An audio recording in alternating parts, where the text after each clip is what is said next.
सिद्धेभ्यः ॐ नमः सिद्धेभ्यः। नमो अरिहन्ताणं नमो सिद्धाणं नमो आयर्याणं नमो उवज्झायाणं नमो लोये सवसाहूणम्।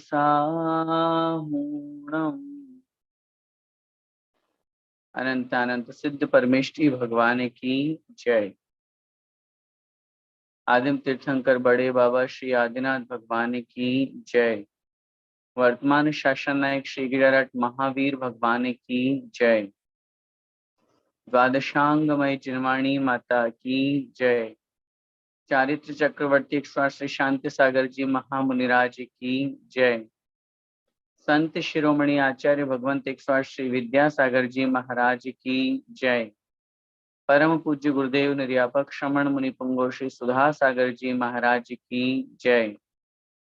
अढ़ाई दीपस्थ समस्त महामुनिराजों की जय। श्रवण संस्कृति सिद्धांत प्रवेशिका भाग 2 का हम सभी स्वाध्याय कर रहे हैं और इस भाग 2 की पुस्तक में सबसे पहला पाठ जो कि बहुत महत्वपूर्ण है, जिसे हम सभी दर्शन पाठ के नाम से जानते हैं, ऐसा यह पाठ जब जिनेंद्र भगवान के हम सभी दर्शन करते हैं उस समय हमारी आत्मा के परिणाम किस प्रकार होना चाहिए, कैसे हमें दर्शन करना चाहिए, वो वर्णन यहाँ इसमें हम सभी पढ़ रहे हैं। पिछली कक्षा में हमने इस बात को बहुत अच्छी तरह से समझ लिया था कि जिनेंद्र भगवान के जो दर्शन हैं उसकी महिमा का कहना ही क्या। जहाँ जिनेंद्र भगवान को एक सूर्य के समान बताया, जहाँ जिनेंद्र देव को एक चंद्रमा के समान उपमा दी, और जिस प्रकार सूर्य संसार के अंधकार को नष्ट करता है, उसी प्रकार जिनेंद्र देव इस संसार में फैले हुए हमारे अज्ञान रूपी अंधकार को, हमारे मोह रूपी अंधकार को समाप्त करते हैं। जहां हमने जिनेंद्र भगवान को एक चंद्रमा के समान उपमा दी, दर्शनम जिन चंद्रस्य सद्धर्मामृत वर्षणम। कितनी बड़ी बात यहाँ पर आचार्य कह रहे हैं कि जैसे चंद्रमा शीतलता प्रदान करता है, उसी प्रकार जो सद्धर्म रूपी अमृत की जिसके माध्यम से बरसात हुआ करती है। मैंने आपसे निवेदन किया था, हमें जो आज धर्म मिल रहा है, हमें जो उपदेश प्राप्त हुआ है, हमें जो शास्त्रों के माध्यम से ज्ञान प्राप्त हुआ है, ये सब उन जिनेंद्र भगवान के द्वारा ही तो प्राप्त हुआ है। जिनेंद्र भगवान अगर उपदेश नहीं देते तो हमें कहाँ से प्राप्त होता। इसलिए इन सब बातों को बहुत अच्छी तरह से समझ करके, जहाँ चिदानंदेक रूपाए की अपन ने चर्चा करी थी कि चित चैतन्य स्वरूप जो आनंद रूप है, आनंद घन है, क्योंकि हर जीव हर प्राणी अपने जीवन में सुख प्राप्त करना चाहता है, और उस सुख को प्राप्त करने के लिए उसे जो कुछ भी करना पड़े वो तैयार है उस चीज के लिए। हम और आप, मैंने पिछली कक्षा में भी चर्चा की थी, भारत छोड़ करके विदेशों में रह रहे हैं धनार्जन करने के लिए। धनार्जन क्यों करना है? सुख प्राप्त करने के लिए, ताकि एक सुकून भरी जिंदगी हमें मिले, जो आवश्यकता है, जो पदार्थ हमें चाहिए वो हमें प्राप्त हो, ये सोच करके हम वहां रह रहे हैं। तो जब हर इंसान का लक्ष्य ही सुख प्राप्त करना है, ये तो एक सांसारिक सुख की मैंने आपसे चर्चा की, लेकिन अगर हम आत्मिक सुख की बात करेंगे तो वास्तव में इस दुनिया में हर प्राणी सुख चाहता है। और आत्मिक सुख जहाँ जिसने जान लिया, समझ लिया, मनुष्य पर्याय में चूंकि ऐसी बुद्धि प्राप्त हो जाती है कि वो और कुछ भी नहीं सोचता, बस आत्म स्वरूप को प्राप्त करके परमात्म प्रकाश आए, जिन्होंने अपनी आत्मा को प्रकाशित कर लिया, परम आत्म स्वरूप को प्रकट कर लिया, ऐसे सिद्ध भगवान को मैं नमस्कार करता हूँ। इस प्रकार से व्याख्या अपन ने यहाँ पर पढ़ी थी। आइए, और जो संसार में परिभ्रमण करते हुए जब इंसान भगवान जिनेंद्र देव के चरणों में पहुंचता है तो यही प्रार्थना और यही भावना करता है कि भगवान और कोई शरण नहीं है मुझे, त्वमेव शरणम मम, मेरे लिए भगवान आप ही शरण हैं। एक बार हम इस श्लोक का उच्चारण करते हैं और फिर उसके पश्चात आगे बढ़ते हैं। अन्यथा शरणं नास्ति त्वमेव शरणं मम, तस्मात् कारुण्य भावेन रक्ष रक्ष जिनेश्वरः।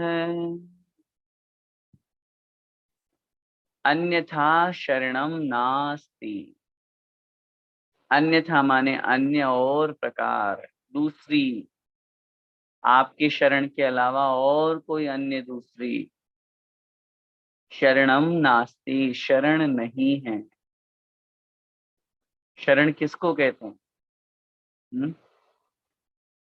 शरण किसे कहते हैं? जिसका सामीप्य प्राप्त करके, ध्यान से सुनना शरण की परिभाषा, जिसका सामीप्य प्राप्त करके, जिसका सानिध्य, जिसकी निकटता, जिसका समीप, नियरनेस जिसको अपन कहते हैं, जिसका निकट, जिसका सानिध्य प्राप्त करके जीव अपने आप को सुख और शांति से युक्त मानता है। मैं सुखी हूँ, सुकून में हूँ, मुझे कोई चिंता नहीं, चिंता रहित हो जाता है, उसको हम कहते हैं शरण। यहाँ भगवान की भक्ति करते हुए हम भगवान जिनेंद्र देव से कह रहे हैं, भगवान अन्यथा शरणम नास्ति, अन्य और कोई शरण नहीं है मेरे लिए। त्वमेव, त्वम एव, देखिए संस्कृत में कितनी बड़ी बात, त्वम एव, तुम ही शरणम मम, शरण हो मेरे लिए। भगवान मेरे लिए तो आप ही शरण हैं, आपके ही चरणों में मैं आया हूँ, इसके अलावा मेरी और कोई शरण नहीं है संसार में। अब बताइए कितनी बड़ी भक्ति कर रहे हैं हम भगवान की, कितना गुणगान कर रहे हैं हम भगवान का। आप सोच रहे होंगे इसमें गुणगान की क्या बात है, लेकिन आप यहाँ पे थोड़ा सा चिंतन कीजिए कि व्यक्ति या भक्त भगवान को सब कुछ समर्पित कर चुका है, सब कुछ। ऐसा एक भी पदार्थ नहीं, ऐसी एक भी वस्तु नहीं, ऐसी एक भी चीज नहीं कि उसने भगवान को नहीं कही हो। यहाँ इस स्थिति में आकर के तो वो भगवान से कह रहा है, भगवान दुनिया में खूब घूम लिया मैंने, खूब देवी देवताओं के होके आ गया, खूब अन्य देवी देवताओं को मैंने माना, अनादिकाल से संसार में भटक रहा हूँ, रागी द्वेषी मिथ्या देवी देवताओं को मानता रहा, लेकिन किसी ने मेरा कल्याण नहीं किया। आज तक किसी ने मेरा कल्याण नहीं किया। हम भजन की अक्सर पंक्तियां पढ़ते हैं, अन्य देवी देवताओं के संबंध में जब अपन पढ़ते हैं तो वहां पर लिखा है पंडित बुद्धरदास जी ने, वे बेचारे खुद दुखी, दूसरों की हरे क्या पीर है। पीर माने पीड़ा। जो स्वयं रागी देशी है, संसार में भटक रहे हैं, वो हमें संसार से पार कैसे निकालेंगे? आप सोचिए तो। वो तो पत्थर की नाव के समान है। जैसे पत्थर की नाव स्वयं भी संसार में डूबती है, उस पानी में डूबती है और बैठने वाले को भी डुबो देती है। यहाँ पर भगवान की भक्ति करते हुए वह भक्त प्रार्थना कर रहा है, दर्शन करते हुए, भगवान मुझे ऐसी नाव का सहारा नहीं चाहिए, मुझे तो ऐसी नाव मिल गई है जो इस भाव से हमें पार उतारने वाली है, तो मेरी नैया खेने वाली है। इसलिए कह रहे हैं भगवान, इस संसार में मुझे और कोई शरण नहीं है आपके अलावा, त्वमेव शरणम मम, आप ही मेरे लिए शरण। आप ही लगाया, भी नहीं लगाया, ही माने बस। अच्छा बताइए, वीतरागी जिनेंद्र देव के अलावा और कौन शरण है भगवान के मामले में? चत्तारि शरणम पवज्जामि की जब अपन बात करते हैं तो अरिहंते शरणम पवज्जामि, सिद्धे शरणम पवज्जामि, साहु शरणम पवज्जामि, केवली पंडितम धम्मम शरणम पवज्जामि। पहले पढ़ के आए अपन। अब इसमें अरिहंत भगवान को शरण बताया, सिद्ध भगवान को शरण बताया, आचार्य उपाध्याय साधु को शरण बताया, और केवली भगवान के द्वारा कहा गया धर्म माने जिनधर। तो अरिहंत और सिद्ध क्या है? वीतरागी, केवल ज्ञानी। इसलिए यहाँ स्पष्ट कह रहे हैं भगवान, और कोई शरण नहीं है, त्वमेव शरणम मम। और जब मैंने आपको शरण मान लिया, आपके चरणों में मैं आ गया, मैं आपकी शरण में आ गया, तो अब आप बताइए, अगर आपको कोई ये कहे कि भैया आप ही मेरे रक्षक हो, आप ही मेरे पालनहारे हो, मैं आपके चरणों में, आपकी शरण में आ गया हूँ, बस मुझे बचा लीजिए, वो मुझे मारने आ रहा है, आप मुझे बचा लीजिए, वो मेरे साथ गलत व्यवहार करने आ रहा है, तो बताइए क्या होगा? आप क्या कहेंगे? आप जब पावरफुल हैं, आपके पास पैसा है या और कोई दूसरी पावर है, शक्ति है, कुछ भी है, तो आप क्या कहेंगे? चिंता मत करो, मैं देख लूंगा उसको, तुम आराम से रुको, तुम अब मेरे पास हो, तुम मेरे पास हो, इसलिए अब तुम्हें चिंता की कोई आवश्यकता नहीं है। ऐसे ही ये भक्त भगवान की भक्ति करने का एक तरीका हुआ करता है, एक तरीका हुआ करता है। वास्तव में इस बात को समझिए, पहले तो भगवान के चरणों में आके प्रार्थना करिए, भगवान कोई शरण नहीं है मेरा, आप ही मेरे लिए शरण हैं, तस्मात् कारुण्य भावेन रक्ष रक्ष जिनेश्वर। इसलिए हे भगवान, तस्मात् माने इसलिए, कारुण्य भावेन करुणा भाव से युक्त होकर, तस्मात् कारुण्य भावेन, मेरे ऊपर कृपा बरसा करके, मेरे ऊपर करुणा बरसा करके, रक्ष रक्ष जिनेश्वर, हे जिनेश्वर, हे जिनेन्द्र भगवान, रक्ष रक्ष, मेरी रक्षा कीजिए, मेरी रक्षा कीजिए। एक बार नहीं कहा, रक्ष भी, रक्ष रक्ष, भगवान मेरी रक्षा की, भगवान मेरी रक्षा कीजिए।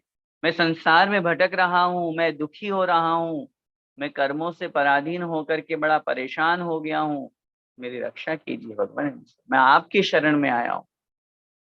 जैसे कोई व्यक्ति, जैसे कोई व्यक्ति राजा की शरण में पहुंच जाता है, तो फिर उसे संसार में कोई परेशान नहीं करता। क्यों? अरे बड़े आदमी की शरण में पहुंच गया ना, वो पावरफुल मैन की शरण में पहुंच गया है वो, तब उस स्थिति में अब उससे परेशान कौन करेगा? हर इंसान की, अरे नहीं यार, ये तो बड़े आदमी का, राजा का आदमी है, बड़ा आदमी है, इसको नहीं छेड़ना। अपन किन के आदमी है? अपन किन के शरण में आ गए? जिनेन्द्र भगवान, जिनेश्वर की शरण। अब जब जिनेश्वर की शरण में आ गए हैं, जिनेन्द्र देव की शरण में आ गए हैं, भगवान की शरण में आ गए हैं, तो फिर चिंता किस बात की? क्योंकि जिनेन्द्र भगवान तो परम वीतरागी होने के साथ साथ परम करुणामयी हैं। हाँ, परम वीतरागी तो हैं ही, लेकिन वीतरागी होने के साथ साथ परम करुणामयी हैं। ये मत समझिएगा यहाँ पे कि भगवान जिनेन्द्र देव दया नहीं करते, करुणा नहीं करते। करुणा का भाव ये प्रत्येक आत्मा का आत्मिक भाव है, स्वयं का भाव है। ऐसा नहीं है कि जिनेंद्र भगवान अगर दया नहीं करते तो फिर उपदेश कैसे देते। दया और अनुकंपा गुण ये आत्मा का स्वाभाविक गुण हुआ करता है, और उस स्वाभाविक गुण को जिन्होंने पूर्ण रूप से प्राप्त कर लिया, प्रकट कर लिया है, ऐसे जिनेंद्र देव हैं, तो वो क्यों नहीं हमारी रक्षा करेंगे। यहाँ ऐसे ही नहीं लिखा ये रक्ष रक्ष जिनेश्वर है, प्रार्थना की जा रही है और हुई है रक्षा। कितने लोगों की हुई है सोचिए, चाहे वो मानतुंग स्वामी मुनि महाराज हो, चाहे मैना सुंदरी रूप में जो भक्ति की गई है श्रीपाल सेठ हो, चाहे अंजन चोर हो, चाहे वादिराज मुनि महाराज जिन्होंने एक ही भाव स्तोत्र की रचना की। अपने यहाँ पर एक ऐसे महान आचार्य हुए हैं जिनके शरीर में पूरा कोढ़ था, पूरा कोढ़ था, दिगंबर अवस्था में थे। तो चूंकि ये उस समय की बातें हैं जिस समय हमारे दिगंबर जैन संप्रदाय से अन्य संप्रदाय बहुत ज्यादा ईर्ष्या करता था, और उस ईर्ष्या के कारण से अन्य जो संप्रदाय के लोग थे, राजा महाराजा का काल था, शासन था, तो जाकर के राजा को शिकायत कर देते थे। वादिराज मुनि महाराज को जैसे ही देखा किसी व्यक्ति ने, अरे ये तो भयंकर कोढ़ी है, नगर के बाहर उद्यान में थे। राजा चूंकि उन मुनि महाराज के पहले दर्शन करने आया करता था, जैन धर्म को मानता था, लेकिन अब वो ये अन्य लोग तो ईर्ष्या करें, अन्य संप्रदाय वाले। तो उन्होंने जैसे ही राजा को कहा, राजन आप किसकी बात कर रहे हैं, कौन है।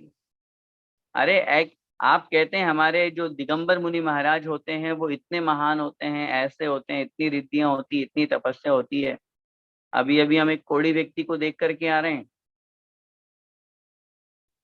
दिगंबर मुनि है, पूरा शरीर कोढ़ से लथपथ है, बदबू आ रही है, आदमी कुछ जाना नहीं चाहता, और वो अगर अपने नगर में आ गए तो फिर देखिए कितनी बड़ी हानि हो जाएगी लोगों की, शरीर से दुर्गंध निकल रही है। वहीं पर सभा में एक जैन व्यक्ति बैठा हुआ था। राजा ने कहा, अच्छा ऐसी बात है, ठीक है, मैं कल प्रातःकाल जरूर उनके पास में जाऊंगा और देखूंगा कि क्या स्थिति है। जैसे ही सभा विसर्जित हुई, वो व्यक्ति उनके पास में पहुंचा और पहुंच करके उसने महाराज से निवेदन किया, भगवान मैं क्षमा चाहता हूँ, मुझे ये बात नहीं कहनी चाहिए, लेकिन मैं क्षमा चाहता हूँ कि आज राजसभा में इस तरह की चर्चा आई है, और कल प्रातःकाल राजा आपके दर्शन करने पधार रहा है, और मुझे इतना भय लग रहा है कहीं जैन धर्म की अप्रभावना न हो जाए। एक तरफ हम जैन धर्म के लिए, दिगंबर मुनि महाराजों के लिए इस तरह की बात करते हैं, दूसरी तरफ ये स्थिति देख करके राजा तो भयभीत होगा ही, राजा तो क्रोधित होगा ही, हो सकता है कि उसका जैन धर्म पे विश्वास उठ जाए। महाराज ने कहा, ठीक, कोई बात नहीं, आप लोग जाइए। उनको जाने के बाद में, उनको भेजने के बाद में, वादिराज मुनि महाराज ने भगवान जिनेंद्र देव से प्रार्थना की, भगवान मेरे शरीर में कोढ़ है, मैं अपने शरीर का कोढ़ दूर करना चाहता हूँ, अपने लिए नहीं, जिन धर्म की रक्षा के लिए, धर्म की अप्रभावना ना हो उसके लिए। और कहते हैं उन वादिराज मुनि महाराज ने एक ही भाव स्तोत्र लिखा, और एक ही भाव स्तोत्र लिखते ही पूरे शरीर का कोढ़ दूर हो गया। कि अपनी अंगुली में नाखून के यहाँ पे हल्का सा कोढ़ रह गया, उन्होंने रख लिया जानबूझ करके, ताकि ये ना हो कि कोई दूसरे मुनि महाराज आकर के बैठे। अगले दिन जैसे ही राजा वहां पर पहुंचा, कंचन सी काया देख करके, सुंदर रूप देख करके राजा बड़ा हर्षित हुआ। और जितने भी लोग वहां पर आए, मंत्री आदि जो अन्य उन्हें वहां पर शिकायत कर रहे थे, उन्होंने जैसे ही देखा, अरे कल तो हमने इनको कैसा देखा था और आज ये कैसे हो गए। उन्होंने राजा से कहा, राजन जरूर इन लोगों ने कोई गड़बड़ की है, इन्हें दूसरे महाराज को लाके बिठा दिया यहाँ पे। उन्होंने कहा, नहीं, ये देखिए मेरी अंगुली,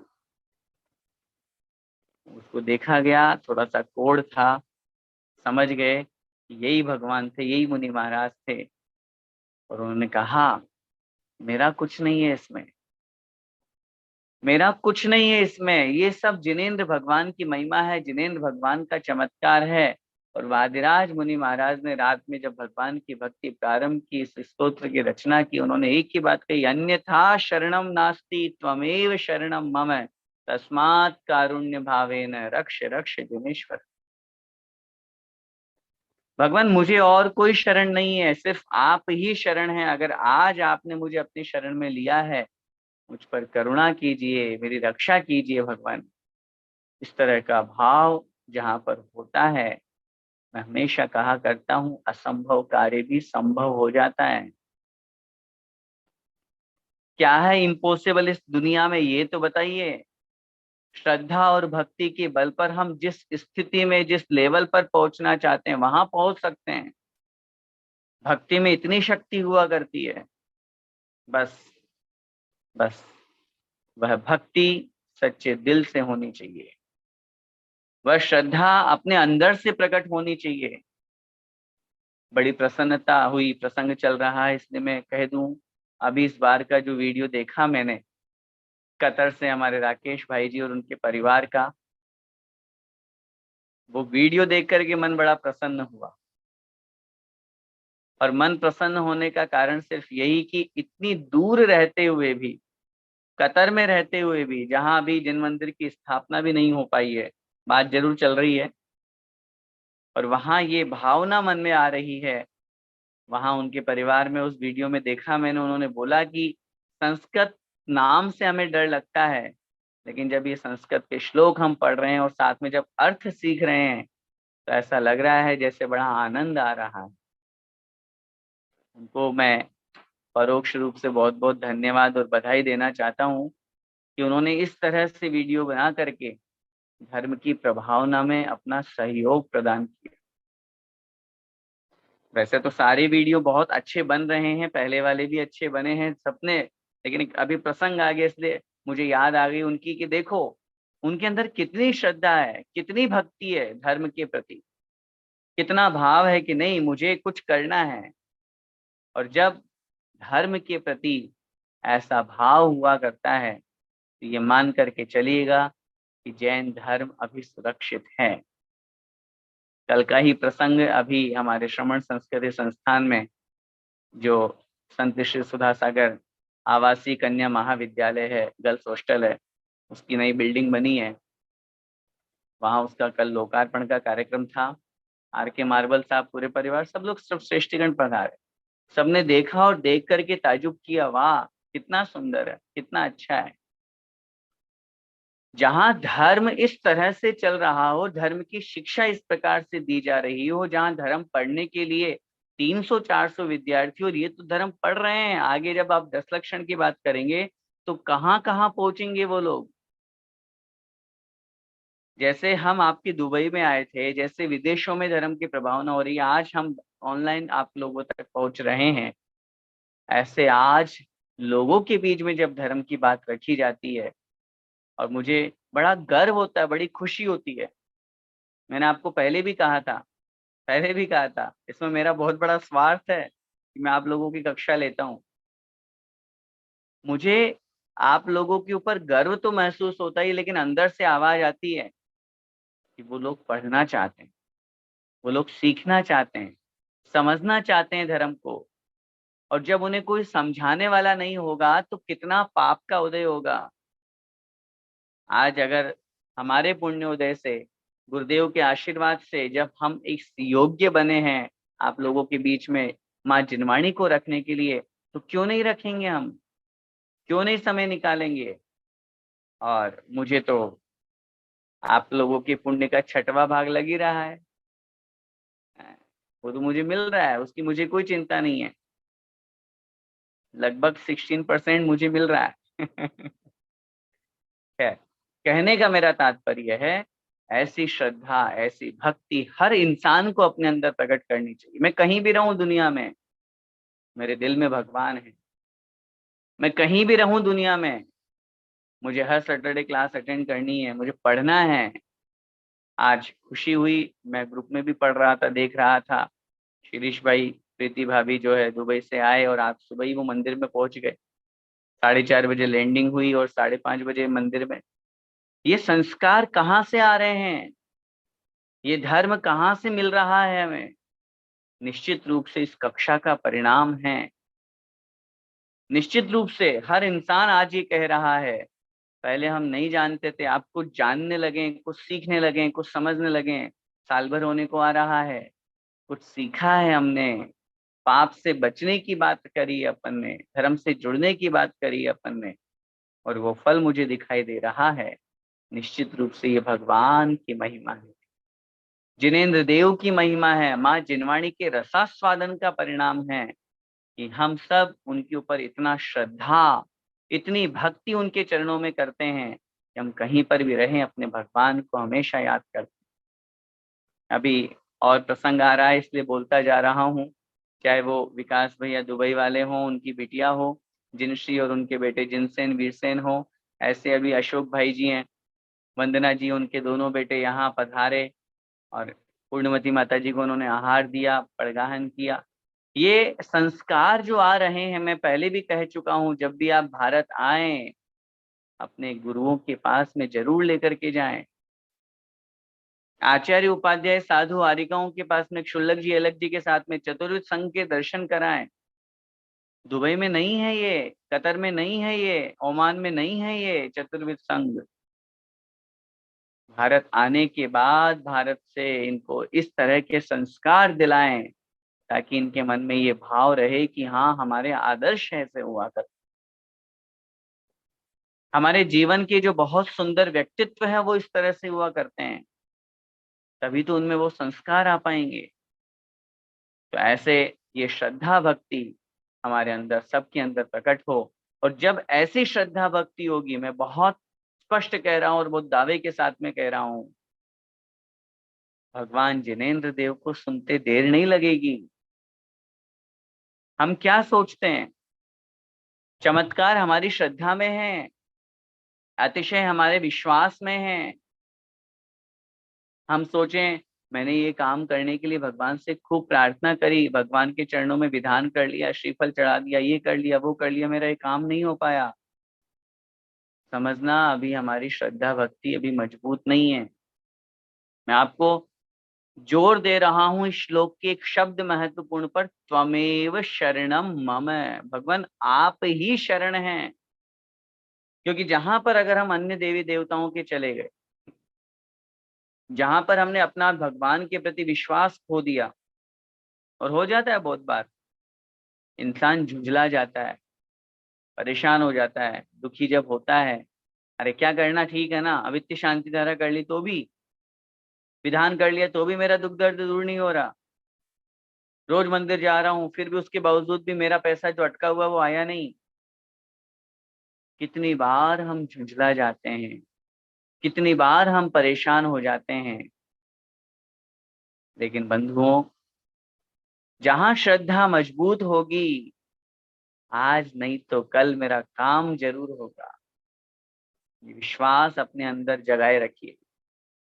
आज नहीं तो कल होगा, मेरी व्यर्थ नहीं जाएगी भक्ति, मेरी श्रद्धा, मेरा विश्वास, मेरी पूजा पाठ, मेरी शांति धारा, मेरा श्रीफल चढ़ाना, मेरा अभिषेक करना, मेरा विधान करना बिल्कुल व्यर्थ नहीं जाएगा। आज नहीं तो कल उसका फल जरूर मिलेगा। जब ऐसा विश्वास हम अपने अंदर पैदा कर लेते हैं, तब जाकर के कहीं अतिशय और चमत्कार हुआ करते हैं। इसलिए आगे कह रहे हैं, आइए आगे के पंक्तियों को हम पढ़ते हैं। पहले उच्चारण करेंगे, नहीं त्राता, नहीं त्राता, नहीं त्राता, नहीं त्राता, नहीं त्राता जगत्त्रये, नहीं त्राता जगत्त्रये, वीतिरागात् परो देवो, वीतिरागात् परो देवो, न भूतो न भविष्यति, न भूतो न भविष्यति। एक साथ बोलेंगे, नहीं त्राता नहीं त्राता, नहीं त्राता जगत्त्रये, वीतिरागात् परो देवो, न भूतो न भविष्यति। क्या कह रहे हैं यहाँ पे? जिनेंद्र भगवान की भक्ति करते हुए, जिनेंद्र भगवान की स्तुति करते हुए, नहीं त्राता नहीं त्राता नहीं त्राता जगत त्रय। त्राता, त्राता शब्द का मतलब होता है रक्षक, रक्षा करने वाला। अब यहाँ पे भगवान की भक्ति स्तुति करते हुए दर्शन करते समय ये भावना भा रहे हैं, भगवान नहीं माने नहीं है, त्राता माने रक्षक, रक्षा करने वाला। हे भगवान, नहीं त्राता, कोई और रक्षक नहीं है, नहीं त्राता, कोई और रक्षक नहीं है, नहीं त्राता, कोई और रक्षक नहीं है। कहाँ? जगत त्रये। जगत माने संसार, त्रय माने तीनों संसार में, तीनों लोकों में, ऊर्ध्वलोक, मध्यलोक और अधोलोक। इन तीनों लोकों में भगवान कोई रक्षक नहीं है आपके अलावा। आगे आ रही है बात। यहाँ पर भगवान की भक्ति में देखिए अपने आप को, फिर मैं कह रहा हूं कितना अधिक समर्पित किया है, और कहा जा रहा है कि भगवान आपके अलावा और कोई नहीं।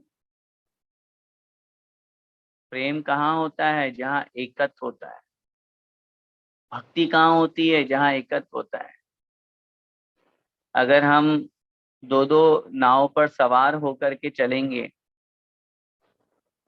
और कुछ इंसान तो ऐसे हैं दुनिया में, बुरा मत मानिएगा, कुछ इंसान तो ऐसे हैं जो दो नहीं न जाने कितनी नावों पे सवार होके चलते हैं, इन भगवान को भी उन भगवान को भी, उनको बालाजी फेरू जी ये फलाना ठिकाना ये सब, और फिर ऊपर से ये और कहते हैं देखो भाई हम तो सबको मानते हैं, हम तो किसी की बुराई नहीं करते। सोचिए तो जरा, इस बात पर विचार तो कीजिए। हम किसको नमस्कार कर रहे हैं, किसको प्रणाम कर रहे हैं? इसलिए हम दुखी हैं, इसलिए हम परेशान हैं। यहाँ कह रहे हैं भगवान तीनों लोकों में मैंने देख लिया, नहीं त्राता, आपके समान और कोई मेरी रक्षा करने वाला नहीं है। और वही श्रद्धा भक्ति का दूसरा रूप सामने आ रहा है। मैंने बताया था आपको, पहले तो भगवान की खूब खूब खूब गुणानुवाद करें, और फिर जब गुणानुवाद कर रहे हैं तो फिर गुणानुवाद करते समय के भगवान जब आप मेरे रक्षक हैं, तीनों लोकों में आप ही मेरे रक्षक हैं, आप ही रक्षक हैं, आप ही रक्षक हैं, आपके अलावा और कोई नहीं है, आपके अलावा और कोई नहीं है, आपके अलावा और कोई नहीं है। तो फिर जब भगवान रक्षक हैं तो फिर वीतरागात् परो देवो, वीतरागात अर्थात वीतरागी भगवान से पर है माने अन्य, दूसरा। वीतरागात पर है देव है, पर माने बड़ा, उत्कृष्ट, महान। भगवान आप वीतरागी हैं, आपसे बड़ा देव है भगवान। न भूतो न भविष्यति, न तो पहले कभी हुआ और न कभी आगे होगा। न माने नहीं, भूतो, भूतो माने हुआ, और न भविष्यति और न कभी होगा। भगवान की महिमा गाते हुए कहा जा रहा है कि भगवान जो स्वरूप आपका है, जैसा रूप आपका है, वास्तविकता में आपके जैसा वीतरागी भगवान दुनिया में न तो पहले कभी हुआ और न कभी आगे होगा। वीतरागता की बात चल रही है, इसमें सारे आ गए, पहले जो वीतरागी हुए, आगे जो वीतरागी होंगे वो तो है ही इंक्लूडेड, लेकिन इनके अलावा अन्य देवी देवता, जिनको लोग भगवान मानते हैं, उनकी अपेक्षा से चर्चा यहाँ पर की जा रही है, क्योंकि भगवान आप संसार में सबसे बड़े हैं, आप संसार में सबसे महान हैं। आपने कर्मों का नाश करके केवल ज्ञान को प्राप्त कर लिया, आपने कर्मों का नाश करके सिद्धत्व को प्राप्त कर लिया। ऐसी इस स्थिति में भगवान इस संसार में आपसे बड़ा और कोई देव नहीं है। और जब आपसे बड़ा कोई देव नहीं है तो फिर सोचिए, विचार कीजिए, फिर आप ही तो मेरी रक्षा करेंगे। जब मैं सर्वश्रेष्ठ के पास में पहुंच चुका हूं, सबसे बड़े के पास में पहुंच चुका हूं, तो फिर हम, जब यूं समझिए कि जब मैं राजा के पास में पहुंच चुका हूं, तो अब मुझे कौन मारेगा? आप लोग भक्तामृत स्तोत्र पढ़ते हैं, वहां पर आप लोगों ने सुना पढ़ा होगा, को विस्मयोत्र यदि नाम गुणेर शेषे त्वं संशितो निर्वकाशतिया मुनीश, दोषैरुपात्त विविधाश्रय जात गर्वे स्वप्नांतरेपि न कदाचित शिक्षितोऽसि। आचार्य मानतुंग स्वामी महाराज ने भगवान की भक्ति करते हुए वहां पर लिखा है कि भगवान, इसमें कौन सा आश्चर्य है कि सारे के सारे गुणों ने यदि आपका आश्रय ले लिया और दोषों को वहां पर आपने स्वप्न में भी स्थान नहीं दिया। तो आचार्य महाराज देखो कैसी उपमा देकर के और किस तरह से भक्ति कर रहे हैं कि भगवान, यदि वो जो दोष हैं ये संसार में है, सब लोगों ने उसको आश्रय ले लिया, लेकिन आपने सिर्फ और सिर्फ गुणों को आश्रय दिया। और जब गुणों को आश्रय दिया है आपने, तो उन गुणों को संसार में आपका यशोगान करने से कौन रोक सकता है? उदाहरण समझिए कि जैसे प्रधानमंत्री पीएम साहब, अब पीएम साहब को कहीं पर भी आने जाने में रोक हो सकती है क्या भारत देश में? नहीं हो सकती, पीएम है। और पीएम के पीए को, उनको भी नहीं होगी, उनको भी नहीं होगी, क्योंकि क्या कहा जाएगा, ये किनके आदमी है? पीएम के। अब ऐसी स्थिति में जरा विचार कीजिए कि जो राजा का आदमी है उसको कोई नहीं रोक सकता है, क्योंकि उसने उनकी शरण प्राप्त कर ली। ऐसे ही मैंने 3 लोक के नाथ जिनेंद्र देव की शरण प्राप्त कर ली। अब इनसे बड़ा दुनिया में कोई है ही नहीं। वीतरागात परो देवो, पर है माने उत्कृष्ट, पर है माने महान, पर है माने बड़ा, देव है माने भगवान। वीतरागी भगवान से बड़ा देव दुनिया में कोई नहीं है, न भूतो और न भविष्यति, न तो कभी हुआ है और न कभी होगा।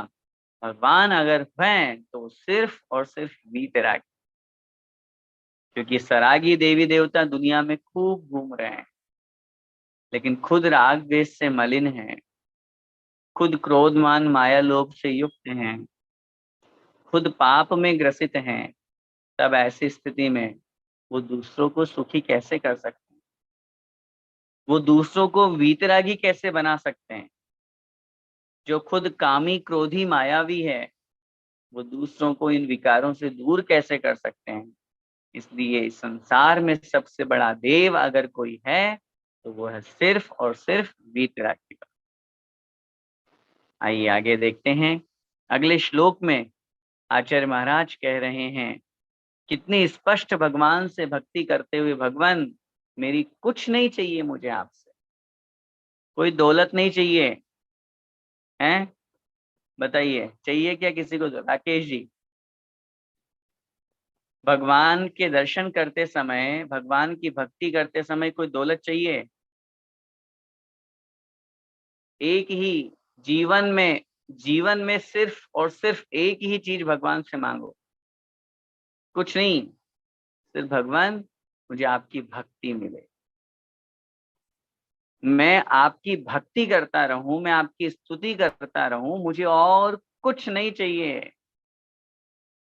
अगर जहां हमने चाह रखी, जहां हमारे मन में ये भाव आ गया, हाँ मुझे भगवान की भक्ति से ये मिल जाए, वहीं पर समझ लेना हमारी भक्ति में दोष लग गया।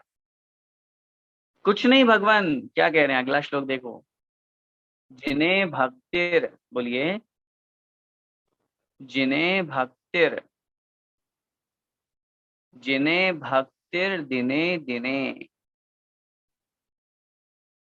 सदा मेस्तु सदा मेस्तु सदा मेस्तु भवे भवे।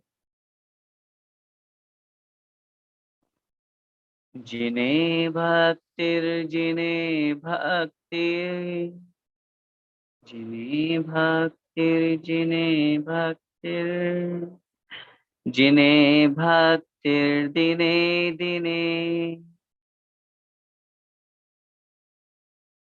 सदा मेस्तु सदा मेस्तु सदा मेस्तु सदा मेस्तु भवे भवे।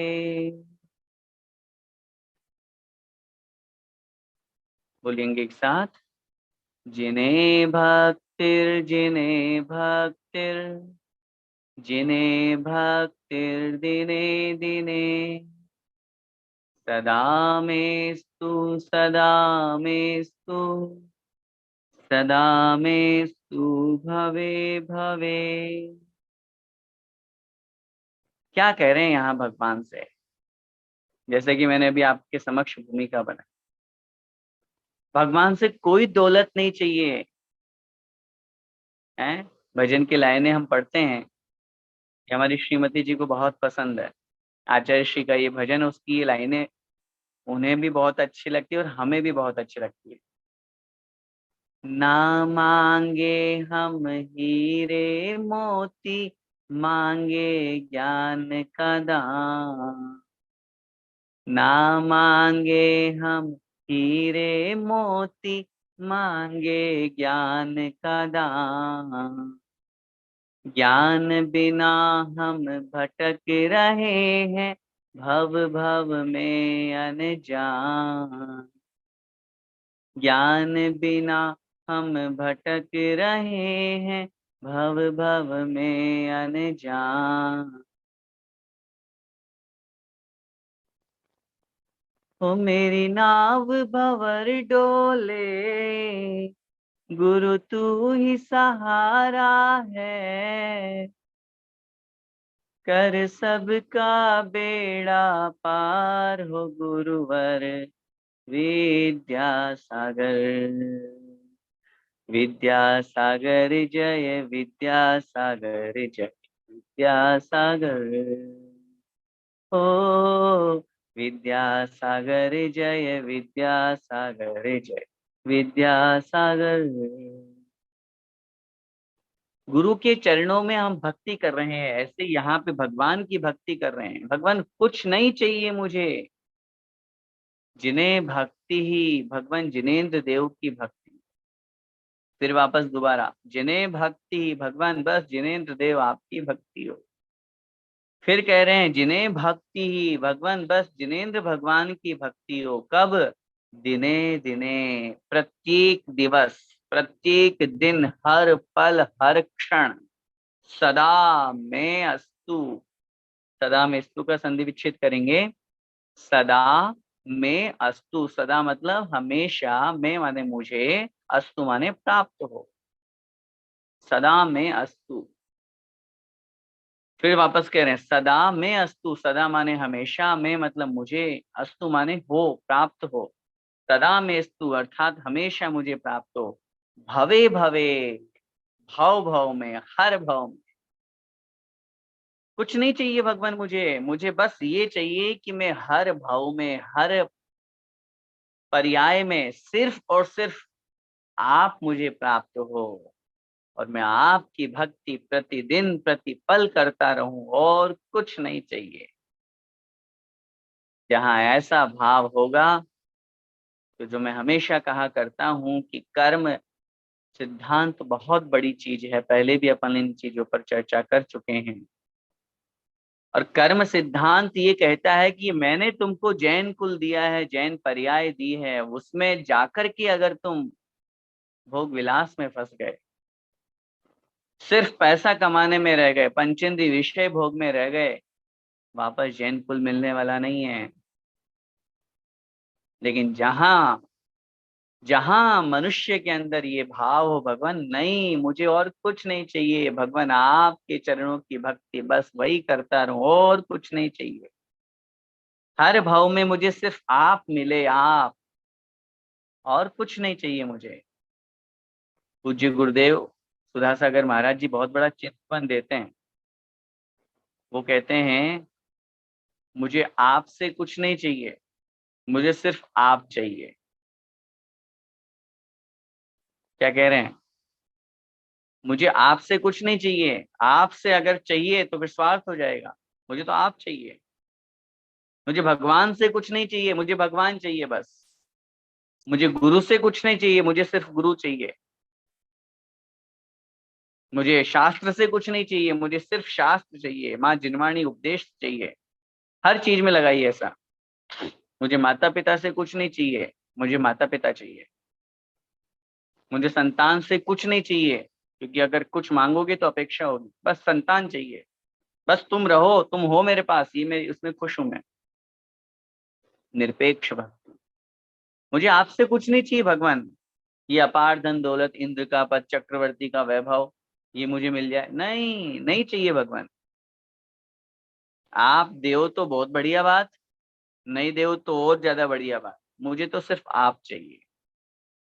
क्या पढ़ते हैं अपन शांति पाठ में, हैं?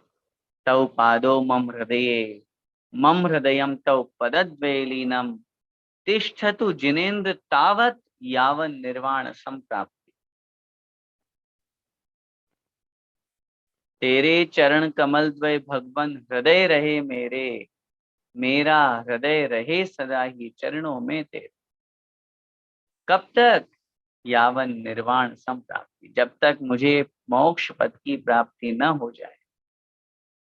भगवान आपके दोनों चरण मेरे हृदय में और मेरा हृदय आपके चरणों में हमेशा लीन रहे, और कुछ नहीं चाहिए। जब तक मुझे मोक्ष न मिल जाए, कुछ नहीं मांग रहा मैं भगवान आपसे, जब तक मुझे मोक्ष पद ना मिल जाए तब तक मुझे सिर्फ और सिर्फ हर भाव में, हर पर्याय में आप मिले, आप मिले। जैन कुल मिले मुझे, मैं और किसी भी कुल में पैदा नहीं हूं, नहीं तो पूरी जिंदगी बर्बाद हो जाए, पूरा भाव मेरा खराब हो जाएगा, पूरी पर्याय खराब हो जाएगी। आप मत बनाइए मुझे अमीर, आप मत दीजिए मुझे धन संपत्ति, आप मत दीजिए मुझे कोई पद, आप मत दीजिए मुझे कोई चक्रवर्ती इंद्र का वैभव, कुछ नहीं चाहिए मुझे, मुझे सिर्फ आप चाहिए। मैं सिर्फ आपकी भक्ति करता रहूं, सिर्फ आपकी स्तुति करता रहूं। क्या कह रहे हैं यहाँ पे? हर भाव में, हर पल में, हर क्षण में बस जिन्हें भक्ति, भगवान आपकी भक्ति हो, आपकी स्तुति हो, आपका ही गुणगान में करता रहूं, आप ही हमेशा मेरे पास रहें, हमेशा सदा मैं अस्तु, हमेशा सिर्फ यही हो, ऐसा ही हो, ऐसा ही हो, ऐसा ही हो। इस तरह की भावना हर भाव में भगवान सिर्फ आप मुझे मिले। समय आपका हो रहा है, हम समझे इस बात को बहुत अच्छी तरह से कि भगवान की भक्ति कैसे की जाती है, भगवान पर श्रद्धा समर्पण किस प्रकार का हुआ करता है। आज की कक्षा में दोनों तीनों जो श्लोक हुए हैं समर्पण का प्रतीक है। श्रद्धा मजबूत करने के लिए प्रेरित कर रहे हैं हमें ये श्लोक।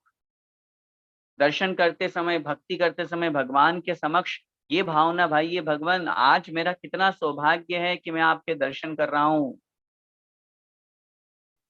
इस दर्शन का अगर आप मुझे कोई फल देना चाहते हो, इस दर्शन का अगर आप मुझे ऊपर, मेरे ऊपर को दया करना चाहते हो, मेरा पुण्य बढ़ेगा, निश्चित रूप से बढ़ेगा दर्शन से।